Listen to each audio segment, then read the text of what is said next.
What is up, everybody? Welcome to Games Are Fun. My name is Luke Armstrong, and in today's episode, I am going to be giving my review for Ghost of Yotei, a game that came out last October, but I actually didn't play it until I think the end of March.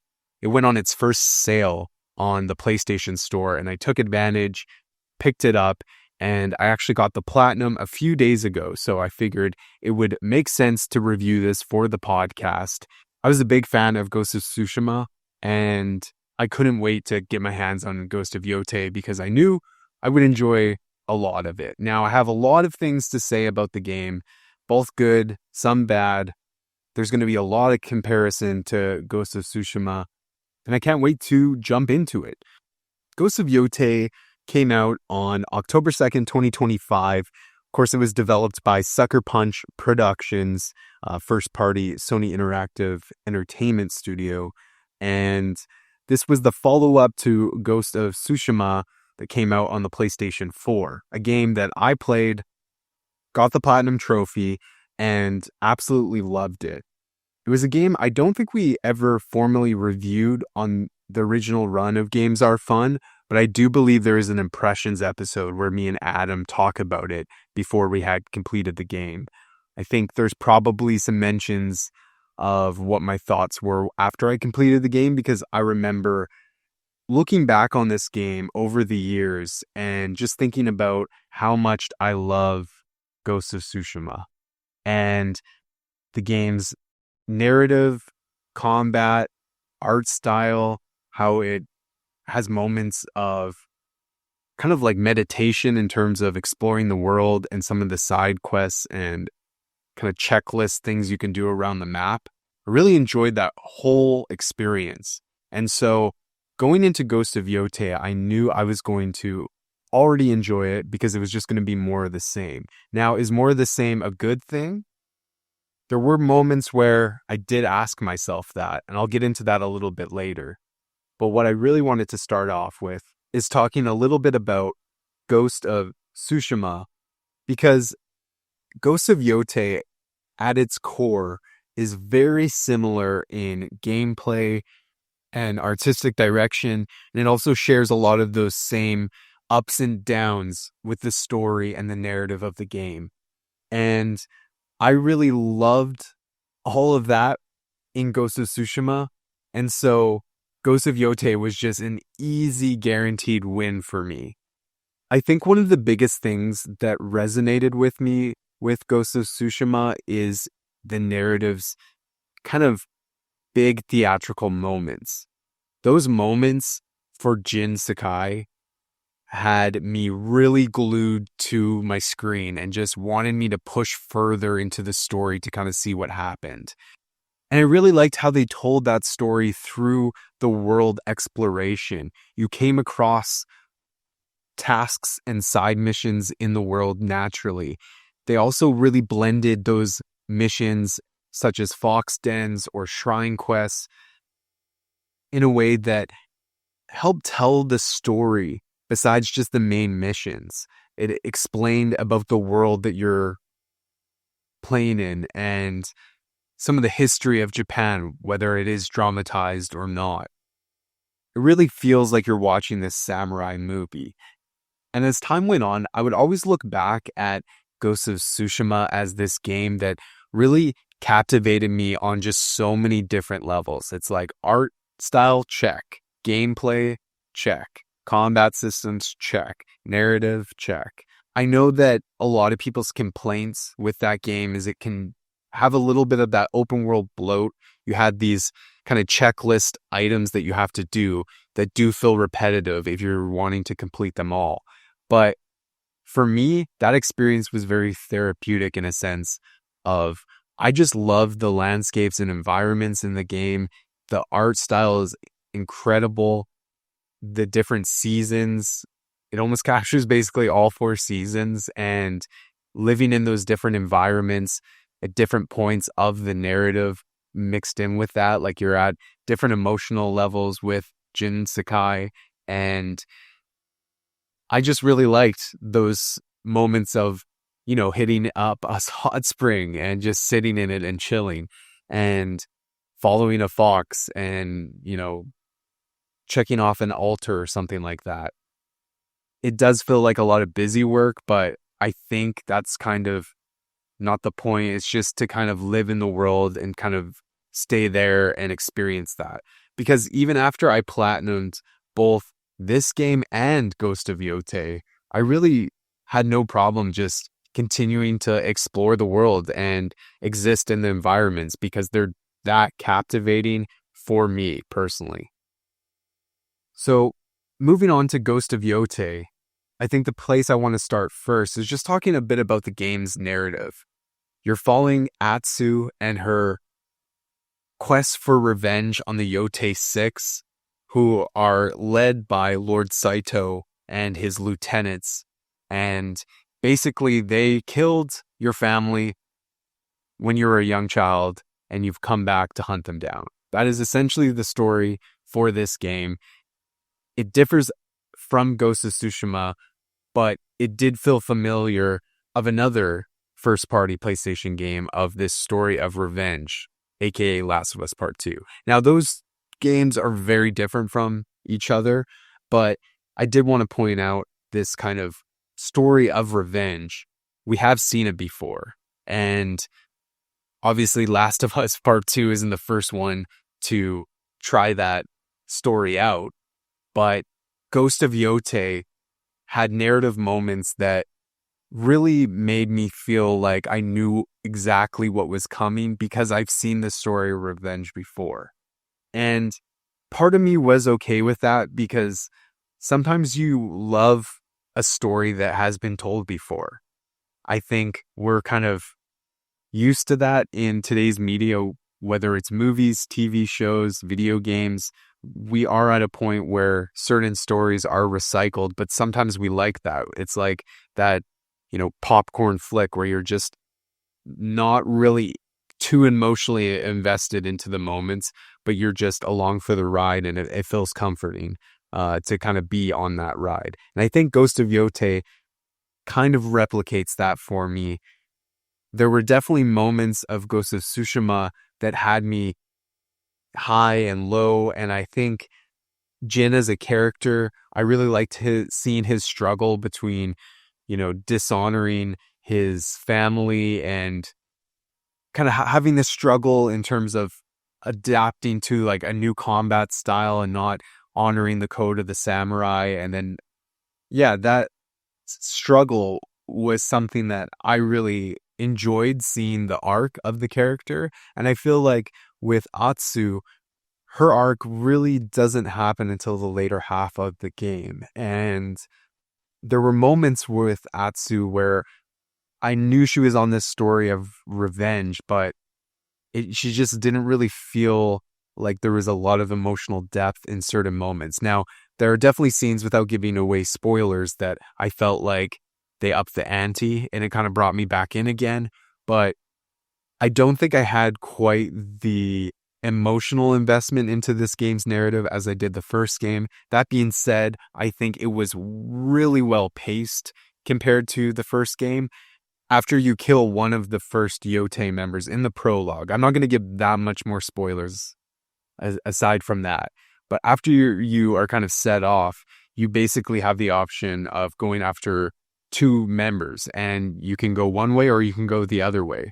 And that's kind of interesting because that would kind of shape your experience with some of the narrative moments that happened. I think if I experienced some moments later in the game than I did, it would have been interesting to see.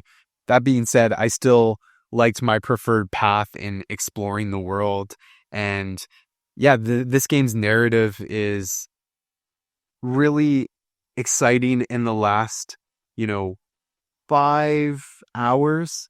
It is divided up into, I think, 3 acts, and it feels like Act 1 and Act 2 and 3 are very different in sizes. Act 3 is very small. Act 2 is like maybe 25%, and then Act 1 feels very large in comparison to the other two. And so some of that pacing in terms of the general overall narrative was weird.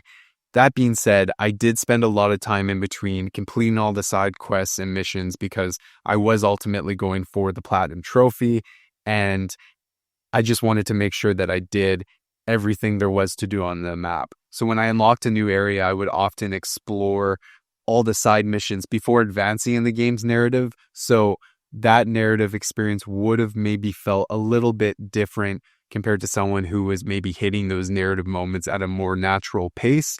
But I still liked the way that this game told its story. I wish I could go into spoilers because there are certain things I really loved about Atsu that I just can't talk about without spoiling the game and its story. And honestly, same with Ghost of Tsushima, because there are moments in that game that really hit with me that I don't really want to spoil in case you haven't had the chance to play that game yet. So I'd like to move on to talking more about the gameplay. In Ghost of Yotei, you have a progression system when it comes to the weapons. And so you start off with just your katana, eventually you progress into getting the dual katana, and then you get a yari, which is a speared weapon, and there's a fourth weapon that's like this chain sickle, and actually there's another weapon that's this two-handed greatsword. Like there is quite a few weapons, and the weapon system is treated similar to the stances that you had in Ghost of Tsushima, in the sense that you would use different stances depending on which enemies you were going up against, what weapons they had, how much armor they possessed, that kind of thing. And I liked that progression system in Ghost of Yotei better when it was paired with the weapons because it allowed me to explore my arsenal a little bit. I knew I could stick with my katana for all the enemies, but I would have a much easier time killing them if I would swap to a weapon that was a better matchup against what they had. For example, if there was an enemy with a shield, I could use the chain sickle weapon to throw it at the shield and break it. And if you're using the weapon system correctly, you can kind of smoothly sail through this game's combat. It isn't that challenging, but there are definitely moments in some of the mini bosses that you would come across on the map, whether it was at a outpost that you had to clear out, or if it was a mythic quest and it was this samurai that you had to duel. You know, either of those things could be very challenging or sometimes they were easier.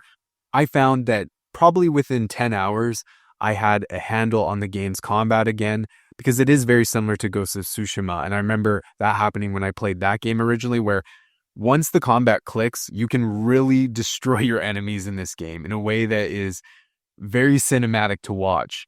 I think the addition of having, guns is interesting because this is like almost, I think, like 400 years after Ghost of Tsushima. And so there's a lot of advancements in technology, and the introduction of guns poses a threat to you when enemies have them. But then when you eventually unlock the ability to use the guns, it adds a different combat system that you didn't have in that first game. And so that really made it a lot different. I would say I preferred this game's combat system much over the first games. I think it was more dialed in. It felt like they had an overall idea that they wanted to execute in terms of the weapons progression. And so that was a big gameplay element that I really liked. And then another thing that was really, really awesome was that you would have a wolf companion. You would have these wolf dens that would they're kind of like the fox dens where you would follow this wolf and it would lead you to wolves that were caged up that needed to be freed, or different outposts that were taken over by Lord Saito's, minions or whatever. Having the wolf companion by your side during those standoff duel moments is really awesome. And again, the game's story with the wolf and how that grows as a side story in addition to Atsu's adventure, it didn't feel gimmicky at all. And as someone who does not care for the wolf mode in Twilight Princess, I kind of have this prejudice against wolf companions in video games, and the wolf in this game was great. I can confirm wolf was good. Now, the open world was really sweet. It had a good exploration pace to it. I really liked the real climate that kind of existed in the world. Like there was snow, there was rain. You can even have the northern lights, like the aurora borealis up in the sky. And that really went a long way for me. Now, the game did still have similar elements like, the bamboo strike, following the foxes to find charms, bathing in the hot springs. Those were all moments I really liked in the first game, and I did enjoy that they were in this game, but I was kind of hoping for a little bit of a different take when it came to that. They swapped out haikus for these watercolor paintings, and while those were fun, I did prefer the haikus in the first game. And so the one thing that they did kind of change that was different, I kind of preferred the original side quest in the first game. So I just felt like there was certain moments with the gameplay where they could have went a little bit farther in terms of these side quests. I did really appreciate the way you explored the map. You had a spyglass that you could use to kind of scout out areas and tag them on your map. And there was also a cartographer at different villages that would provide you with maps, and you could kind of map out the map in terms of finding shrines or fox dens. And that did help with the gameplay and progression in leveling up Atsu. I think if you skip a lot of these things, you're kind of doing a disservice to not only experiencing those cool moments in the game and the environment, that some of these shrines are hidden away and are just beautiful. And I would stop in photo mode to take pictures of them. And I think you need to experience that, but you also need to level up Atsu, because if you do that, the combat and the game become really easy. The enemies get harder by the end of the game. And if you don't have these systems upgraded, I could see the last bit of the game being a bit of a challenge, especially some of the bosses. But at the same time, with the open world, I did feel it felt dated in a sense, because we've seen this open world experience before, and I was hoping for a little bit more innovation. And I think I talked about this before with sequels, and should they capture that same moment? And you look at Majora's Mask, one of my favorite sequels of all time. It was just taking what Ocarina of Time had established, used the same game engine. It just brought it to a new world with a new story. And that's what Ghost of Yotei is. And that can be really fun. And, God of War 2 is like that. God of War Ragnarok. Spider-Man 2 is like that. PlayStation has a history of doing that. And so if you don't really like that and you don't vibe with that and you're looking for a big jump in innovation, I don't think you're going to really enjoy Sony first-party games, because I think they want to follow the same pattern and keeping the game's core the same and not changing that at all. And some people are going to dig that and some people aren't. I like that experience every once in a while. I don't want to do it all the time, but I do really enjoy it. And I just love open worlds for their choose what you want to do when you want to do it.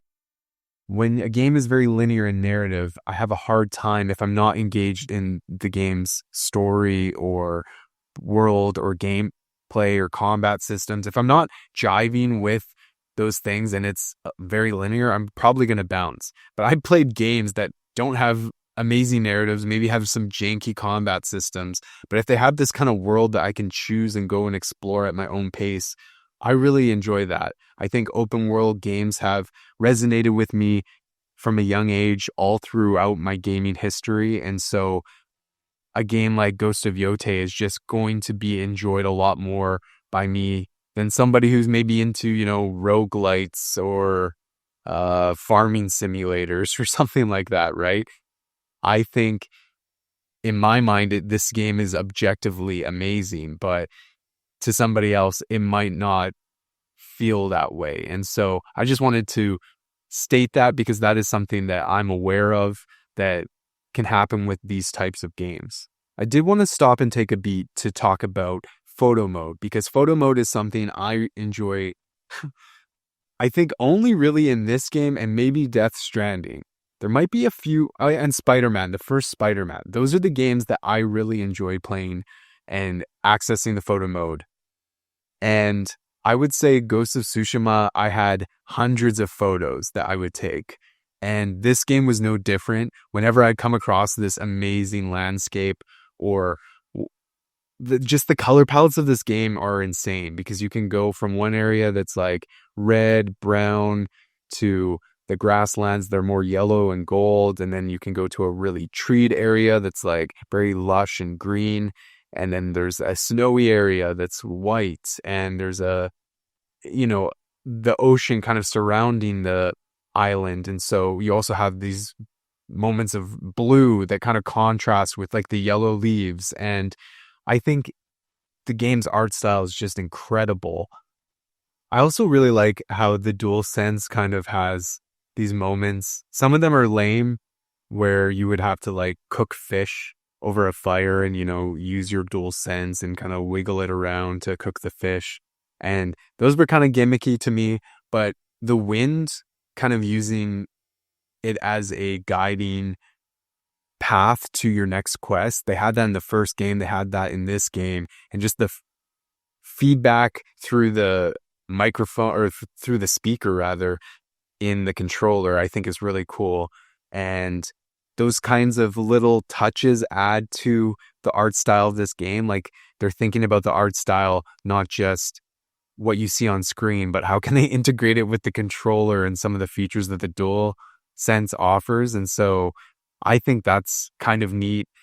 I know some people don't care about that. I think it's cool if a developer is taking that extra step to go to that. And there was even moments in the game where something was happening. Man, I wish I could talk about it without spoiling it too much, but there was just like a haptic feedback moment that lined up with something happening in the game near the end that you were obviously feeling on an emotional level. And so you're actually feeling the vibrations kind of matching up to a moment in a way that makes sense if you experienced what I'm talking about. And so I think more developers should play around with that. But unfortunately, I don't think a lot of people care. So developers don't really think, why waste the extra energy on putting something like that in our game if no one's really going to care about it? And so I would hope that more games in the future integrated stuff like that because it's pretty sweet. Now, I just want to wrap up my overall review by saying that Ghost of Yotei is an awesome game. I got the platinum, so I did everything there was to do. I think the game's narrative is really solid. I have a hard time comparing it to the first game because the first game really laid that samurai movie video game experience out for me, and this is kind of replicating that. And so I like more of that, but it's not going to resonate the same way the first game did. There were still some really strong moments in the game's narrative that I enjoyed, some really high highs, and how they weave that in with some of the gameplay moments, some of the way the side quests helped you kind of move the narrative along, I think was really cool. And the game's art style and how that tied into telling the story and just how it's kind of this therapeutic thing to just get on your horse and ride around the map and ride through the flowers and enjoy the environments that the game has to offer. So I really recommend this game if you like open world games, if you enjoy the third person action adventure style of game. I think that most people probably jive with that type of game. And so you're probably going to have a good time with this. Again, I don't think you need to do everything there is to do, but I do think there is a benefit to trying to do as much as you can in the different areas before you progress the game's narrative. And the only thing I regret is waiting as long as I did. I think this would have been a worthy purchase day one. And I think this game did really well. I think it did like over 3 million sales in like the first month or something like that, which is pretty good. I think that's better than, unfortunately, Saros, which is really a critically acclaimed game as it appears, but it, for whatever reason, has not been able to capture sales. like Ghost of Yotei has. Um, when that's just a comparison of like sequel to sequel, which I just found interesting. That was a story that kind of broke today on the date of this recording. And so it's on my mind. But nonetheless, Ghost of Yotei, I recommend it. Awesome game. It's incredible. In my opinion, it was well worth the 65 hours to get the platinum. An experience that catalog in the back of my mind is a really good time. All right, this is the last part of the show. If you enjoyed the Ghost of Yotei review, thank you so much for making it to this moment. We're moving on from Ghost of Yotei, so this is completely unrelated to Ghost of Yotei. And I teased in the last episode of Games Are Fun that I was going to do a fever dream video game discussion. And what do I mean by that? So, for whatever reason, I have this really weird reoccurring dreams of video game worlds that I experienced at a young age. And I think it was because I experienced video games specifically on like the Nintendo 64 and, late 90s PC games at an age when I was like young, and they just have left this like imprint on my mind in a way that I have these weird reoccurring dreams. And I thought it'd be funny to kind of talk about them. I know it's completely random and weird, but the fact that I have these reoccurring dreams, I'm 31 years old, and some of these dreams I've had for like decades at this point. And the first one I wanted to talk about was the colored Kirby's. I don't know why, but for whatever reason, when I was a young kid, I rented the first Kirby game on Nintendo 64, or it could have even been Super Smash Brothers on Nintendo 64. I have no idea, but I just remember being able to play Kirby and see Kirby in different colors some way. I don't know what game you can be Kirby in different colors. That's why I think it would be Smash Brothers, but I would have this dream where I am up in this like tunnel that's like at this McDonald's play place, but it's like extremely high, and Stone Cold Steve Austin is there with 5 colored Kirby's, and we have to we have to jump down the slide in order. Like the Kirby's go and then I go, and Stone Cold Steve Austin's there, and he's like directing us to jump down the tube. And I've had this dream at least like 6 times in my life where a variation of that has like occurred in my dream. And so I've always thought that was weird that Kirby has been a part of my life in these reoccurring dreams. And I never played too many Kirby games after that. Like, I don't care for Kirby as a character that much. I don't really, care about the games. But for whatever reason, this weird ass dream has followed me around for a lot of my life. And then the second one I wanted to talk about was Silent Hill and the never-ending staircase. And so this is something that's explored in a few of the games in the series of you're walking down or up a staircase and it's just like never ending, and you have to like turn around and go the other way or do some I can't remember exactly what it is, and I know it appears in a couple Silent Hill games, but nonetheless it's something that I always dream about, like a never-ending staircase that I just keep going, and it isn't for like several moments until I realize like, oh, what happens if I turn around? And I remember the first time I experienced that in a Silent Hill game, it just feels like, oh, it's never ending. And I think in Silent Hill 2, potentially, there's a staircase where it does eventually end, but it's almost one of those ones where it never ends. And then I think it was Downpour where you are going and it literally never ends until you like turn around and go the other way or something like that. And so that is one that's for whatever reason like ingrained in my mind. And then the third one that I wanted to end off the show with is Clanker from Banjo-Kazooie is the reason why I am scared of underwater video games. So Clanker's Cavern was this level in Banjo-Kazooie where there was this giant like mechanical shark, and he had these giant sharp teeth and these big buggy white eyes, and he was huge. And I remember the first time I saw him just being absolutely terrified and being like almost immediately control alt delete or control tab escape, whatever. I'm out of here. And it is because of experiencing that as a young child that video games and underwater sequences have always freaked me out a little bit. I've been able to get over this fear a little bit by forcing myself to play Subnautica. I remember the first time I played Subnautica, it wasn't until like hour 10 or 15 until the game started to feel a little more safe to explore. But I'd have moments of just absolute terror playing Subnautica. And it's that vastness of the open water and the idea that enemies can kind of come at you from any direction and you don't know necessarily what's above you or below you or beside you, and just constantly having to be on a swivel. And so underwater sequences in video games, if they're done right, can really freak me out. And I'm not somebody who really gets scared in most horror games. I love horror games, but if you add a scary underwater sequence, I'm probably going to be a bit uneasy. That is going to do it for this episode of Games Are Fun. Thank you so much for listening to the episode. If you haven't done so already, please make sure you're following the show on Spotify or Apple Podcasts. And, maybe leave it a review if you're feeling so kind.